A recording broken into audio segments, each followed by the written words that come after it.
Hey guys, Aaron Cybertron Zhang here, and today I'm back with another episode of Road to Ranked where I climb the online Series 12 ladder and provide live commentary as I go. Today we're trying out what I think is probably one of the most interesting teams I've seen in Series 12 so far. It's a team featuring Ho-Oh plus Xerneas as well as Gigantamax Lapras, and it's supported by really interesting options like Choice Scarf Krookodile, Sing Raichu, and Iron Barb's Iron Defense, Body Press Leftovers, Ferrothorn. This was created by a player called Crystal, so thank you to them for the team. I've linked their Twitter down in the description below, as well as a rental and a paste for the team. And they recently got top 4 in a online grassroots event with this very exact team. And yeah, I think it just features, first of all, 2 restricteds that you don't see as much. I'm very impressed by Ho-Oh so far, but I think it does, take a lot to actually build around it. But I did get, wrecked against it when we played against it a couple of days ago. So as always, I'll do a quick breakdown of the team, but if you want to just skip to the battles, check out the timestamps linked in the description below. The general idea here is that you just have so much bulk. Lapras can set up the GMax Resonance, setting up screens for 8 turns thanks to Light Clay, and Ferrothorn, Ho-Oh, and Xerneas are all pretty bulky Pokemon. You also have Krookodile for Intimidate, which is really, really important, and the whole point is that Ho-Oh can, heal up very consistently thanks to Regenerator, Recover, and the Mago Berry. And with Xerneas, you basically aim for a position where you have screens up and then just go for Geomancy. What's interesting with this team is that you're almost always actually maxing the Lapras. You can max Xerneas and Ho-Oh. I think Ho-Oh's better out of those two. Xerneas can be a good max option, but the problem is that it only has Fairy type attacks, so even if you Geomancy up and max it, a +2 max Starfall, still doesn't really do that much to a lot of the Pokemon that resist it, like Steel types, and there are obviously a lot of Steel types in the format. The good thing, though, is that you don't really take that much damage in return thanks to Resonance plus the Intimidate, and so even if you don't Dynamax, these Pokemon can survive on the field for a very long time. So this is not a fast-paced team. I featured some hyper-offensive teams in the format so far. This is actually very much a strong deviation from a lot of the teams that we've used so far. So, I wanted to feature this team for a bunch of reasons. One, I think it's just got a lot of cool Pokemon, a lot of interesting strategies, a restricted duo that I've never seen before. And 2, this is a team that I think if you are a player that enjoys playing with bulkier Pokemon, a player that likes, switching a lot, games that go on for 10, 15 plus minutes, this is definitely a team for you. So, yeah, the general idea is to most of the time get screens up with Lapras and then figure out how to sweep with Ho-Oh and Xerneas. Screens is also really valuable for Ferrothorn. Right now in the format, there are a lot of physical Pokemon, and Ferrothorn's a Pokemon that even after a single Iron Defense with screens up, just doesn't really take very much damage, and can single-handedly win you games with Body Press as well. So overall, yeah, I just think there are a lot of cool components here, and the main thing about Xerneas is you obviously have to protect it from the Steel types in the format like Zacian, but that's what Ho-Oh is designed to do, and Krookodile is also really valuable. The other cool thing about this Krookodile is it's actually a little bit bulkier. You only have 12 attack EVs, but you've got like 212 defense EVs, and it's really speedy as well. Cool thing about Krookodile as well is you can lead Krookodile into Lapras, angle for something like a Snarl to decrease your opponent's special attack while attacking with Lapras, and you also have Rock Slide and High Horsepower. Foul Play is also really nice as an attack because, it means that you don't have to really care about Krookodile's attack, really valuable into things like Calyrex Shadow Rider, and can, always punish like Zacians on a switch-in even, for example. So, yeah, I think, it's interesting to see a team where you actually don't really want to max with either restricteds most of the time. And the last thing I want to mention here is that the Raichu set's pretty fun with Sing and Helping Hand as well. There's actually no Nuzzle, which is normally what you expect, or Thunderbolt. Sing is one of those attacks that you don't want to really rely on, but if you're able to connect with it, it gives you an absolutely huge advantage. And Helping Hand's really nice just because this team doesn't have like huge bursts of damage outside of a +2 Xerneas once the Geomancy is up. So, yeah. Thank you once again to Crystal for the team, and thanks to you all as always for watching. If you enjoy, please share support by leaving a like. I'd really appreciate it. And question of the day, with us using Xerneas plus Ho-Oh, I'm curious what restricted duo you think is underrated at the moment. I think we've seen a lot of Zacian plus X restricted duos, but I'm curious which ones outside of that you think are underrated. So let me know in the comment section below. And for me, I think Kyogre still kind of slept on a little bit, even though we've seen a bunch of players use it, but that's one of my favorites at the moment. So let's get started. Alright, we've got Kyogre and Zekrom for this one. That is really cool. The first thing I immediately notice is that they don't have a single fairy resistance or immunity, so if we're actually able to get Geomancy up with Xerneas, it's a really big deal. They obviously have some pretty good anti-Lapras with Rillaboom and Zekrom. So we can go with Raichu plus Lapras. And in the back, just go with Xerneas and Ho-Oh, I think. I guess the interesting question is whether or not I actually even want to bring Ho-Oh into this matchup. It's not amazing, but it's still so bulky and it deals with the bottom 4 Pokemon on my opponent's team quite well, so I think I'm okay with this. If they didn't have Tailwind, I would think a little bit more about Krookodile, because I can at least like angle for an Intimidate onto the Zekrom, but I think this should ideally be a Xerneas game. So our general goal here is to enable Xerneas, and The best way to do that is first get up screens with Lapras. Lapras' damage output in this matchup is also solid. Like, Resonance and Geyser combined is really good. They're going to go with Whimsicott and Kyogre. Okay. That's a lead I don't mind very much at all. Now, I think Whimsicott's likely to carry Protect here. So turn 1 is interesting, especially because with Raichu... Like, the obvious play here is for me to Fake Out plus Resonance into the Whimsicott. But I'm also intrigued by the idea of, like, Volt Switch and Freeze Dry into Kyogre. But, you know, I think here, honestly, I'm content going for a Fake Out and a Resonance. If they don't have Protect for some reason. Well, let's see. Do they have any switch-ins in a Resonance? The only one really would be... Could be Urshifu, Incin. It's just I think Whimsicott's so likely to carry Protect here. But then I can angle for Geomancy, I think. And I get screens up, which was my primary goal here. So I'll still go for this. The thing is, with screens up, I think we're in decent shape, even if Whimsicott protects here. If they don't protect on turn 1, it's really bad for them. Like, I was thinking about Volt Switch Freeze Dry into the Kyogre slot, because if they protect, then I Volt Switch and just get out immediately. But then the thing is, I have to bring in one of Ho-Oh or Xerneas. I don't really want to bring either of those out, right? Could have gone for Helping Hand plus Freeze Dry. That would have been interesting, but then Raichu still takes damage. And they don't protect with Whimsicott. That's a really good start then. Cool. We go for Origin Pulse, okay. So we've got Water Absorb here. We'll connect on Raichu. That's fine. I'm already really happy about this start. Like, the fact that we deny Tailwind in itself is a really big deal because now it means that Xerneas can outspeed them. I obviously still have to worry about Zekrom, but the thing is now I don't have to worry about your Zekrom outspeeding me, meaning Raichu this next turn is free to go for a Volt Switch. Could even angle for a Sing, potentially. With Sing on this team, it's such a good move because no one ever expects it, but it's also pretty high variance, so I never want to click it unless, like, I either really need to or I don't lose anything by clicking it. Now, this is a game in which we have a really big lead, and if I connect on Sing on a Dynamax Pokemon, it may just end the game immediately and allow us to win. So, for example, if you bring in Zekrom right now, which they do, and I do actually successfully get Sing off into it, then that could be worth it.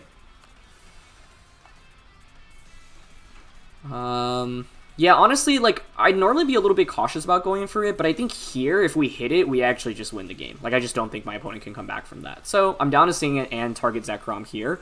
Maybe Zekrom protects, Kyogre knocks out Raichu, but then I get a free switch into Xerneas. Yeah, the only downside here is that Ho-Oh really doesn't offer me very much. So, we'll see what Zekrom opts for. It is going to be a Dynamax here. I would expect Zekrom to max. I think that's just the best max option by far. So, like I said, even if we miss this, I really don't think it's the end of the world, because I'll still get a pretty powerful Resonance off onto the Zekrom, and then I can actually just bring Xerneas out, and I might not even need to click Geomancy with it in this game. The other nice thing is that even though Ho-Oh is really bad against both of my opponent's restricted Pokemon, it's very good against everything else that's not restricted. So, we're going to go for Sing. Unfortunately, it is going to miss.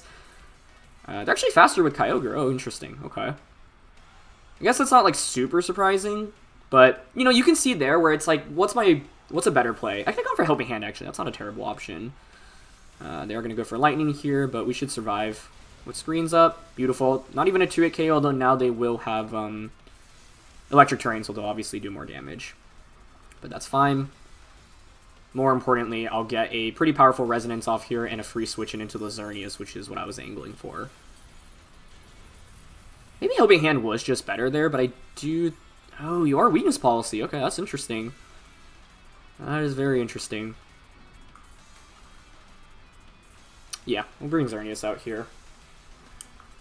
And with Xerneas, I can just Moonblast. Like, I don't have to really worry about your damage output from Kyogre. The other interesting thing for Kyogre is if you're not running Thunder, or if you're choiced, you'll just end up having to heal up Lapras with your water-type attacks. So, I'm honestly down to just Moonblast Zekrom here and Resonance into it. Maybe Zekrom protects, but Xerneas is not at much risk of taking damage from the Kyogre's end right now. So, ultimately, given how much I did with the Helping Hand there, like... Or sorry, how much I did without Helping Hand, I think Helping Hand would have been a better play, because then in this angle I could actually probably finish Zekrom off with the Dazzling Gleam. But I didn't mind going for Sing there, because one thing I was nervous about was Assault Vest Zekrom. If you're AV, then like I do so little damage with Resonance anyway, and so if I hit the Sing and you Dynamax, then it's going to be really hard for you to get much mileage out of your Dynamax. Kyogre's going to switch out, okay. That is going to be Urshifu coming in. That makes sense. No Max Guard from Zekrom, though, which is huge. And Moonblast finishes it off. Beautiful. Yeah, I mean, this just puts Xerneas in such a good spot, right? Because now I just outspeed both of my opponent's Pokemon because we're max speed. That's why the max speed is really important. I still have screens up, which is valuable. Obviously, they can crit me with the Urshifu, so that's one thing to watch out for. And I still have this Ho-Oh waiting in the back as well. The other interesting thing is that my opponent did not time their rain turns perfectly here, so as a result, they're going to end up bringing the Kyogre back out, but that's while the rain is still active. And I believe this is the last turn of rain, if not the second to last turn. Did I max on the first turn of the game? I think I did, right? So there's still 2 turns? Yes, correct. Okay. But my Xerneas outspeeds you. I could Geomancy here, but I honestly think we're better off just clicking Dazzling Gleam into Freeze Dry. Because Kyogre is never knocking out Xerneas here unless you crit an Origin Pulse. And even a crit Origin Pulse, I'm not sure it gets the knockout. So they're going to detect, but that's fine. Geomancy would have won me the game here, but what I really don't want to do is Geomancy and have them just Surging Strikes and, like, Origin Pulse and actually just knock out the Xerneas. That's obviously a disaster. They do have Thunder, though. Okay. And they're going for the Para onto Xerneas, which is definitely the right way to play this game. Let's see if they get it. They don't. Okay, nice. That's a lot of damage from the Thunder, though. I know Electric Terrain is up, but still. Like, that's through screens. It's impressive.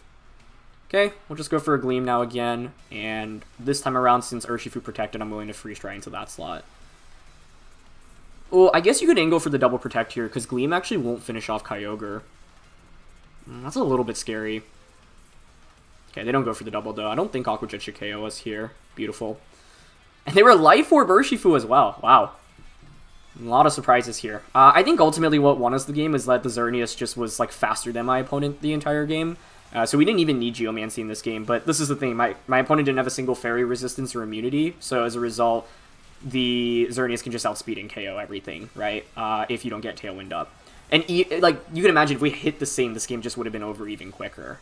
So even without the Sing connecting, we're still in a really good spot. And the reason I went for Sing there was to cover for AV Zekrom as well as Weakness Policy, Life Orb, like any variant of Zekrom possible. So that was a good example of when you can use it, even though it didn't work out for us, it was still fine. Now we can just Gleam and Brave Bird, and that'll finish off the game.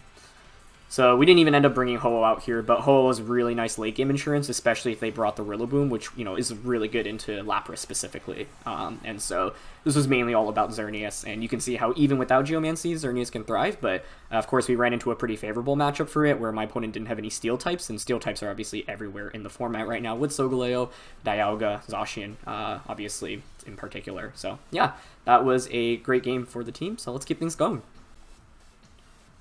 Next match here, and I did not think we'd go up against an opposing Ho-Oh team, but I actually got wrecked by it pretty recently, so it's so fun to start seeing like some of the really creative teams in the format, as I've actually played a decent amount recently, I feel like. So Ho-Oh plus Groudon, which is, you can see how this team is like very well constructed against Zacian, right? Given that Zacian is the most common Pokemon and restricted in the format, this is a nightmare for Zacian teams. Both of the restricteds match up well against it. There's also Instant Charizard. Gastro's also really good against Zacian, so smart team construction for sure. Now, good thing for us is we're not running Zacian. Dealing damage to their Ho-Oh is going to be a problem, though. I feel like we might just be in a stalemate here where neither of us deal very much damage to each other. Obviously, I've got Lapras, which is good. Lapras still hits everything for neutral or super effective here. I want to bring Krookodile because of Scarf Rock Slide. Doesn't even deal that much, though. Raichu would be interesting for Sing here, because both of our teams are relatively passive in terms of damage output. The problem for me here is, like, even if I Geomancy up with Xerneas, it's not necessarily amazing, but I think I'm still okay with the Krookodile Lapras lead. Crook is just really good against their main offensive ability, like offensive options, because I intimidate them and I can pressure with Rock Slide. And then I think I'll go with Xerneas and Ho in the back. Ferrothorn I never bring into this matchup given the amount of fire types, but I think Raichu you could make a pretty good argument for, specifically because of Sing. But I think there's a lot of value that we can get out of Krookodile here, just for Intimidate alone, because Ho-Oh and Groudon obviously rely on physical attacks. So let's see. My goal here is ideally to stall out their Dynamax. Like, at least we can get screens up, which is good. They're going to go with Charizard and Groudon. Okay.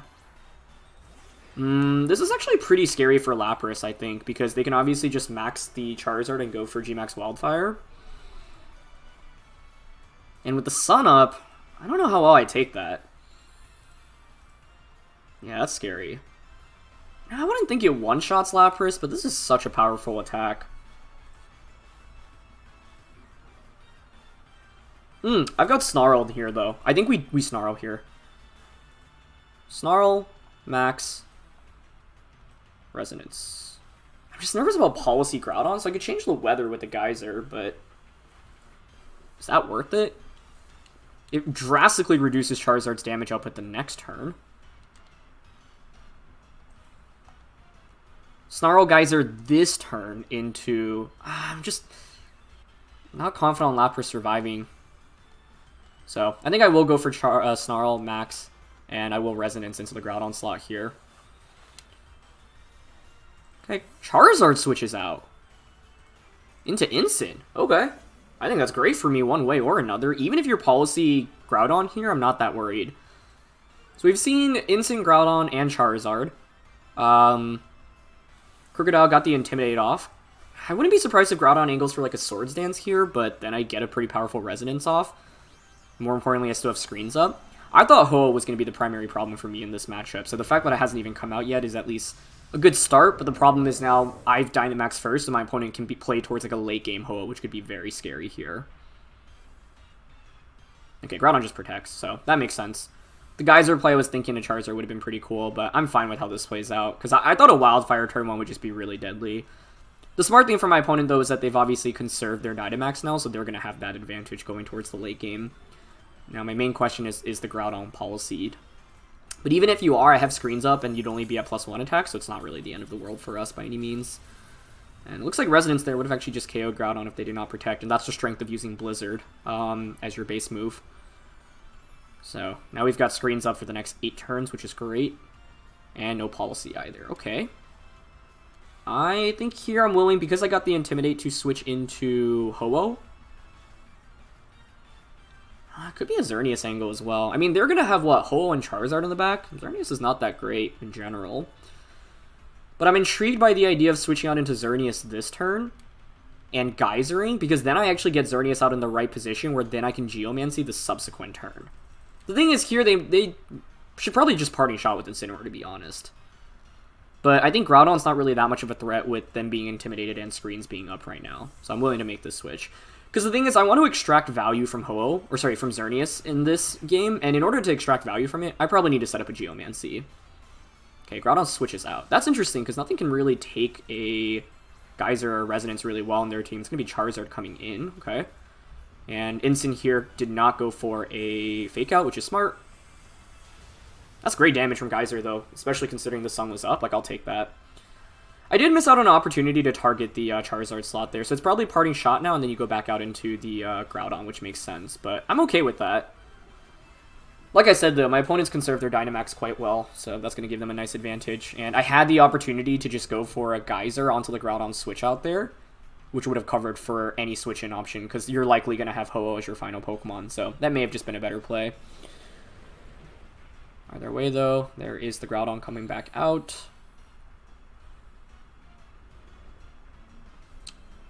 Cool thing is, yeah, Solar Power here actually does do a sizable amount to the Charizard. Now, you can actually max Charizard and max Guard.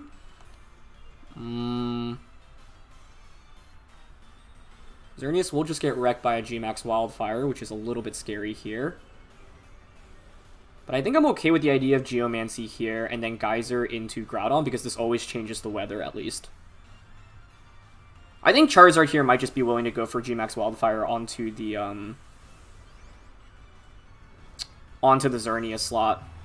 But I wanted a Geomancy to cover for the option of them max guarding this turn, so we'll see. If you max guard here, you are in really bad shape, I think. But I expect them to Wildfire. That being said, I didn't want to just protect the Xerneas and let them get a free Wildfire off with no, punishment. Okay, so it's just going to be Wildfire on a Xern. And even with screens up, you can see how powerful that is. Okay. Maybe Moonblast and Geyser and a Groudon just for a knockout there would have been better then. But the thing is, here now at least I changed the weather and I get a free switch into my Ho-Oh.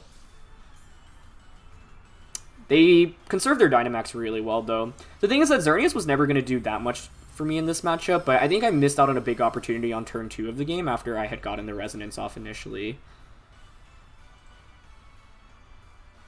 Okay, yeah, they just go for Precipice Blades. And in that angle, yeah, I could have just looked to knock out the Groudon there. So, slight missed opportunity there. But the good thing here is at least we'll change the weather, which I think is a really big deal. We're not going to knock out the Groudon, but it still should be an okay amount of damage. Yep. Now I get to bring in Krookodile in, which is nice. If you're my opponent, then maybe you think about switching Groudon out into Incineroar this next turn. Groudon out into Incin. Makes sense as a play. I think I'm going to bring Ho-Oh out now.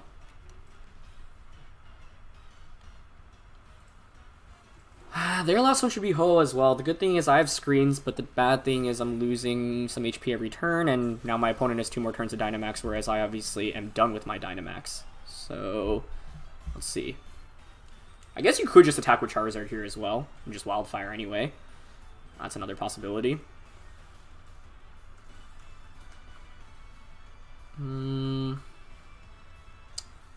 Could intentionally not knock out the Incin on the switch-in.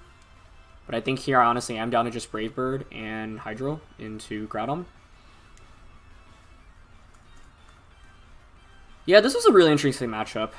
Okay, Groudon is going to switch out, so... I think here I should have just taken advantage of the fact that Lapras was so good offensively. And if we knock out the Charizard on the switch-in, it's pretty hard for my opponent to win, I think. Because that's by far their best max option in this matchup. Okay, they go for Max Quake. Honestly, I'm okay with that. I don't think a special defense boost is actually that valuable for them. And Lapras takes that quite nicely. Okay. The thing is, now they get Groudon back in this next turn, and that's what's scary. Okay, we know you're Life Orbed. Brave Bird is nice, though, because I'm angling to put Charizard in KO range from a Rock Slide.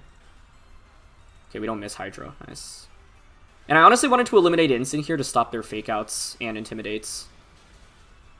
Cool, so that's out of the way. The thing is, now you get the free switch in back into the Groudon, which is what's scary, right? But I think what I can do now is I can lock myself into Rock Slide because the Ho-Oh has Sacred Fire coverage. And now I've eliminated your Intimidator in the game as well. So what I mean is this turn, I can just protect the Ho-Oh. I'm only scary, like the thing I'm scared about is if Groudon's faster than the Ho-Oh and they Sword Stance this turn. You could max Airstream into Rock Slide here as well. Ooh, Airstream I guess is pretty scary. You should Airstream here, right?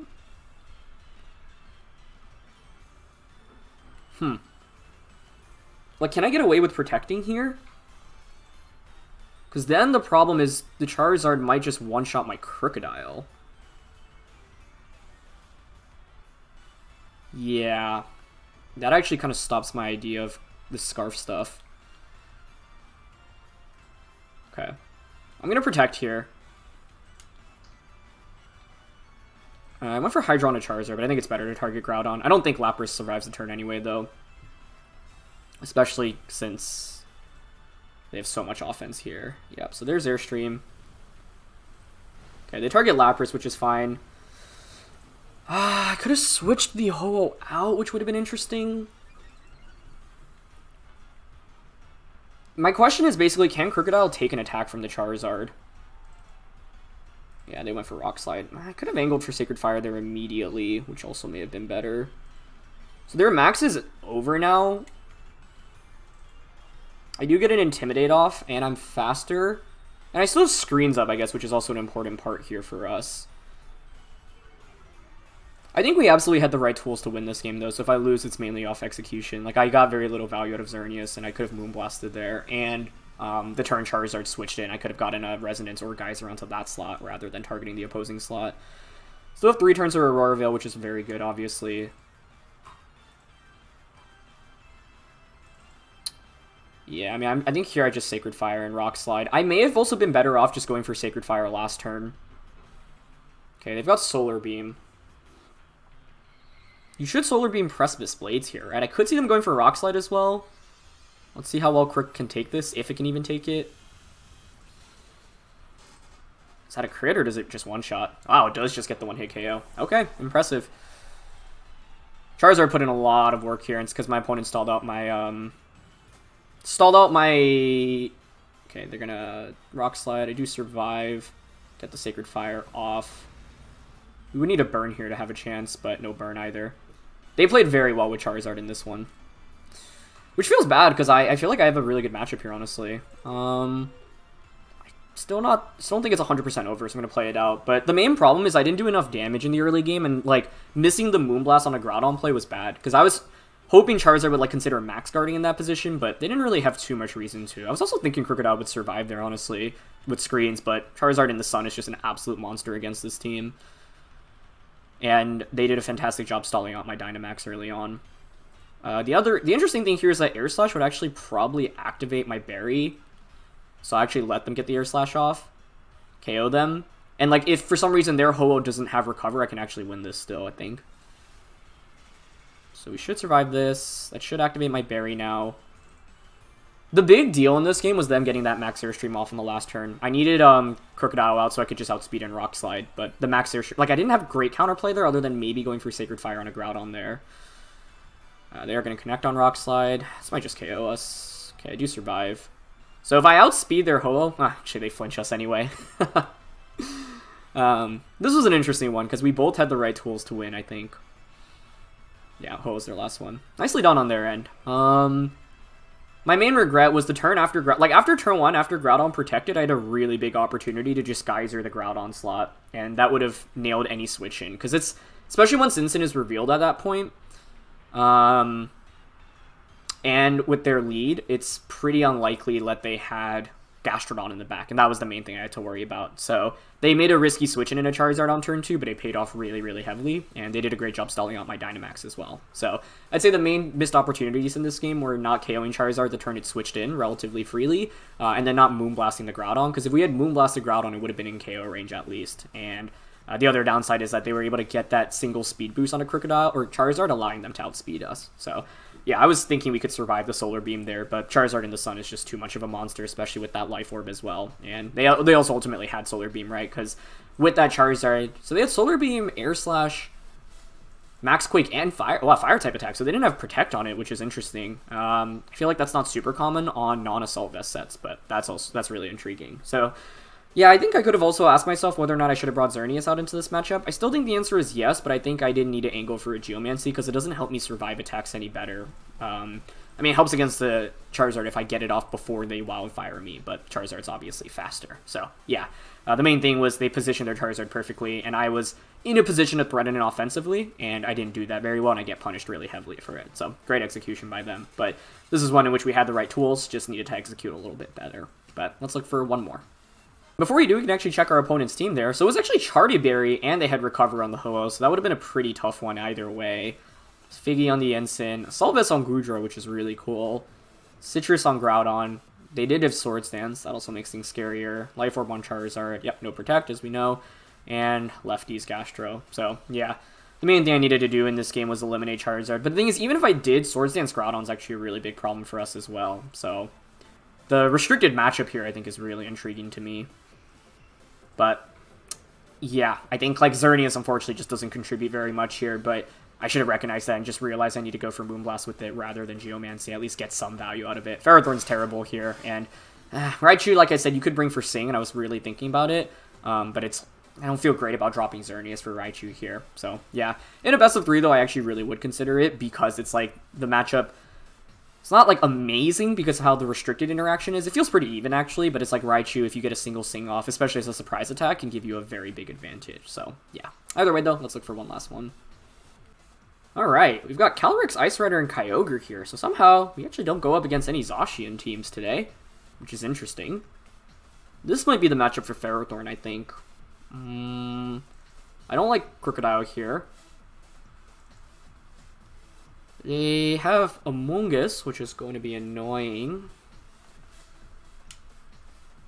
I just wonder, like, would you really play towards Alecki here when I've got Raichu on the team? I can bring Raichu as anti-Alecki, plus I've got Sing on it, which is also pretty strong here, actually. I guess I could drop Ho-Oh or Xerneas here. I just don't love the idea of either of those. Like, honestly, I'm kind of intrigued by just leading Lapras plus Ferrothorn immediately with Xerneas and Ferro in the back. Or, sorry, Xerneas and Ho-Oh in the back.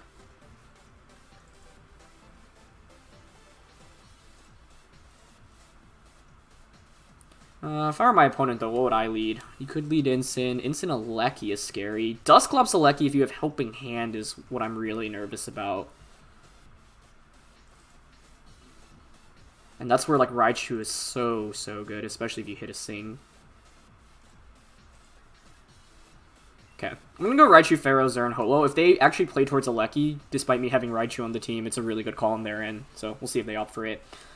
Haven't really been able to bring Ferrothorn out today, and I think this is a great matchup for it, because it doesn't really worry that much about the restricteds on my opponent's end, especially with screens up.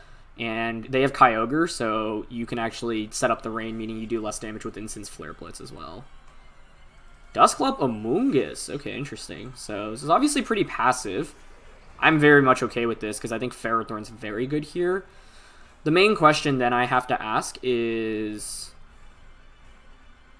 whether or not Dusclops has Haze. So turn 1, I want to just max go for Resonance onto Amoonguss and just go for Iron Defense immediately. The idea is that Ferro here can, just single-handedly beat Calyrex and Kyogre, especially with screens up. The problem is I'm probably going to get hit by a Spore, but they actually don't Spore. Wow, okay. They go into Calyrex immediately. I'm totally okay with that.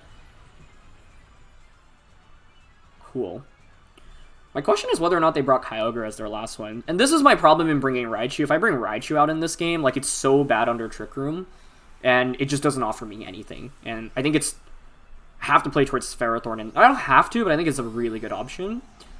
And then the question is with Ho-Oh plus Xerneas, can I bring both of those, or can I drop either? And I think they're both still good enough that I want to bring both. Ho is obviously very good into Amoonguss and Dusclops.